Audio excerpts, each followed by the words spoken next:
ઉત્તર પ્રદેશના મુખ્યમંત્રી યોગી આદિત્યનાથ શું કહી રહ્યા છે, જુઓ વિડીયો। आज भारत माता के महान सपूत एकात्म मानववाद के प्रणेता पंडित दीनदयाल उपाध्याय जी की पावन पुण्यतिथि है। पूरा देश उनका स्मरण कर रहा है। जो विचार दर्शन देश की आजादी के उपरांत स्वतंत्र भारत को पंडित दीनदयाल उपाध्याय जी ने दिया, वह नए भारत की आधारशिला बनी है। पंडित दीनदयाल उपाध्याय जी का जो कहना था वह कि देश की प्रगति का मापक ऊंचे पायदान पर खड़े व्यक्ति से नहीं बल्कि सबसे निचले पायदान पर जो व्यक्ति पड़ा है उसके चेहरे की खुशहाली से की जानी चाहिए। उनकी सोच अंत्योदय की सोच थी। अंतिम पायदान पर खड़े हुए व्यक्ति के बारे में हमारी सोच क्या है, उस सोच को प्रदर्शित करने के लिए ही उन्होंने देश के स्वतंत्र भारत में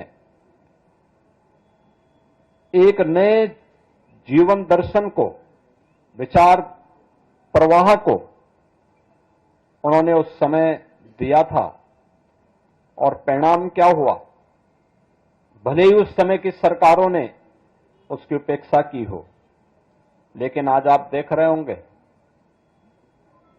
कि उस समय की वे सरकारें गरीबी हटाओ के बड़े बड़े नारे देती थी, लेकिन गरीबी तो नहीं हट पाई।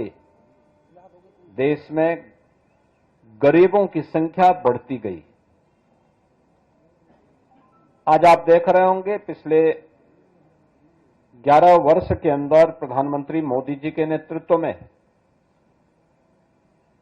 मोदी जी ने 2014 में जो बातें देश के नागरिकों से कही,